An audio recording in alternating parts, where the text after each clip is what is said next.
I just hope that my kind of like journey this split has inspired people, or even inspired people who, like older players in the LCS and stuff, that they can do it too. If you can really do anything if you put your mind to it. So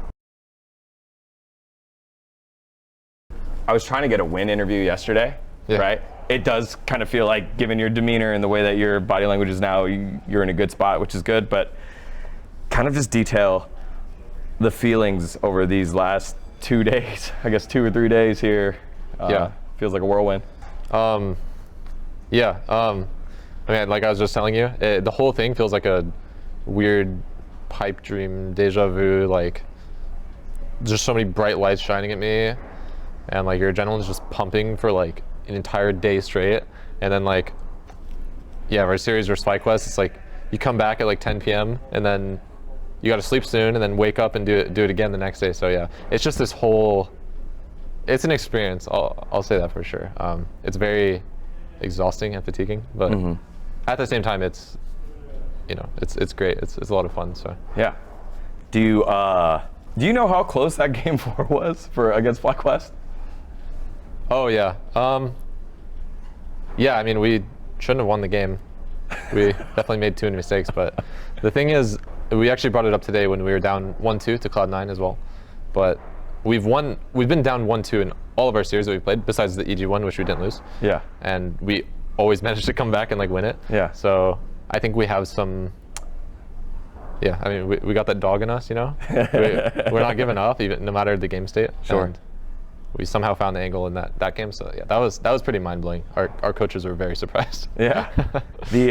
So then the flip kind of happened here in game 1, right? Where you guys were very much in the driver's seat, and then all of a sudden it flipped to an end. The scaling, I guess, of the Aphelios, 200 years, whatever. How did you guys respond to that, being on the other side of it now? It was actually very similar to our game versus FlyQuest yesterday. We had a massive lead versus FlyQuest, and we threw. And yeah, we just weren't able to close it out in the first game. And then we came back in the second game and kind of stomped them. And it was actually the same exact thing versus C9, except for C9 we actually had an even bigger lead. Yeah. And we somehow threw. We had a lot of like miscoordination today, I think. Our team fighting in particular. Usually these best of 5 series versus the top teams, it really just comes down to team fighting. Yeah. It almost feels like a lot of the things that you normally focus on don't really matter, because at the end, you're just going to end up 5v5ing at Dragon or Baron. And that's whoever wins that's going to win the game. So yeah, blows that we threw those leads. But at the same time, we weren't too harsh on ourselves, because we were like, guys, we are dominating them, And then we went into the second game and did it again. So in that second game, the excuses would be like, oh, they've got good team fighting coordination, or they got great teamwork. I think a lot of the narrative would be like, hey, they wouldn't have the hands to stand up to Cloud9. But then in that game 2, the bottom river fight, that was all hands. You guys go out 4-0. You're way ahead, and then eventually, you guys stomp them. But like, did that moment mean anything to you guys? Because to me, that felt like, oh wow, this isn't just out macro you get lucky, or like win one team fight. Like, they can win at any point. Yeah. The thing is, versus teams that you play that are better and better, and obviously C9 was the best in NA. Yeah. They just challenge you more, and to beat them, you have to be willing to challenge them, and yeah, just outplay them essentially. And I think that's where a lot of teams struggle. Is, maybe they see a better team than them, like say Cloud9 is doing Dragon, or getting bot crab or something like that, and they're just saying, oh, we can't do this. Like they're gonna win the fight. But yeah. In that timing, we just knew that we were stronger, and we didn't back down. Essentially, it's like we just held our ground, and we knew that we could win there. So, yeah, a lot of it's just about confidence, just knowing that you can win it no matter what. Sure.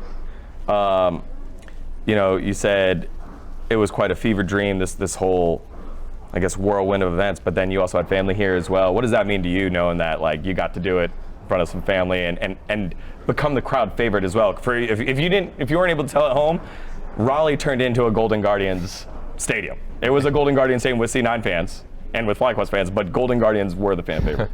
Damn. Yeah, I mean, I had my girlfriend, family come out. I was almost more nervous that they were watching me live than I was to like play the event. Oh. So, that was definitely in my head. Didn't affect like my play at all, but yeah, I mean, I guess for me, I just wanted to make them proud, win in front of them, and we were able to beat FlyQuest, so it was really, really nice for me. I wish we would be able to beat Cloud9 as well, but we get to go to London, so that's cool.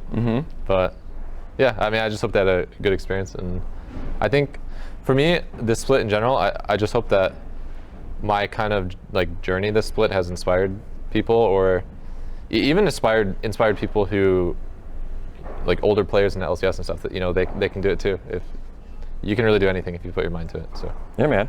So because of the format change that we have here in the LCS and globally, that second place match, all of a sudden became really important for MSI. What was more pressure, that match to know that your storybook, was going to continue, or this match where you get to write another name in the LCS Championship history books? Yeah, I definitely felt more pressure the FlyQuest series, and maybe it's a little skewed because it was also our first games on the stage, so maybe we were just more nervous in general, right? But when we came in today, it was like, I think we were all very calm, very steady in the game, and I think you could really tell, like games 1 and 2. Yeah. I thought Cloud9 was having trouble because they just got on the stage for the first time, right? So they're like figuring everything out, getting a feel for it. But we were just there, so we kind of had that edge. Yeah. But yeah, yesterday the stakes felt higher because if we lose this, it's over. If we win this, we go to London, and if we lose to C9, we still go to London. So it's like we're still able to advance, right? So sure. Yeah, I think the FlyQuest series was more pressure. Yeah, I think it's such a new wrinkle. I don't think a lot of people think about that, right? Because before it was 3rd, 4th place, cool, or 3rd, 4th place going to Worlds, but it was still just one match, right? Or like a gauntlet or something. Right. Whereas this is the first time where we've had a continuation that mattered. Yeah. And then close it out. MSI, who are you excited to play? Who are you excited to see? What give me a list of things. Yeah. So the teams I'm really excited to play against, I think, obviously T1. Sure. They've been like the kingpins for like I don't know how long. Yeah. But I also want to play versus Genji because I've been watching their AD carry Pays in the LCK. He's been doing well. Yeah. I also would love to play versus Ruler again if JDG comes, and yeah, I think us and C9 are gonna get a pretty big edge on the other North American teams because we're gonna be able to practice versus the best in the world. And yeah, we're just not taking a break, while all the other teams are. So we're gonna come back, and I think, we're just gonna be better than the other people. Actually, this now leads to another question because this is historically how it lines up. The MSI hangover. It's a thing. Happened to you guys back in CLG when you guys went. You guys had that amazing run, and it was a slow start when you guys came back in summer. Do you have any learning lessons or thoughts about that? When you come back? I guess it's different for everyone.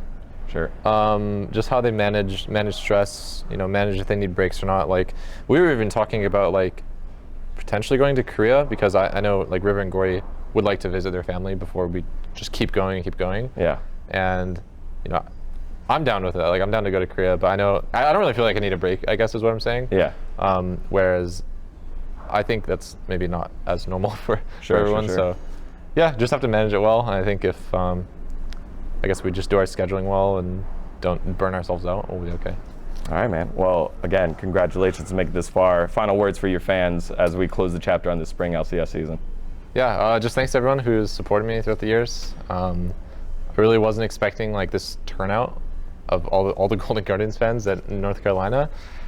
Usually we're the underdogs, and like even now when I say Golden Guardians going to MSI, it just sounds not right, But yeah, they are. So thanks to everyone who supports us. They are, and you are. Congrats, man. Appreciate it. And your journey has been something that I think has taught us all of us old, cranky, angry, jaded League fans, like something to believe in. So congrats, man. Thank you. All right. Cool. Good shit, brother. Thank you. Oh, another one. This is your mic, though.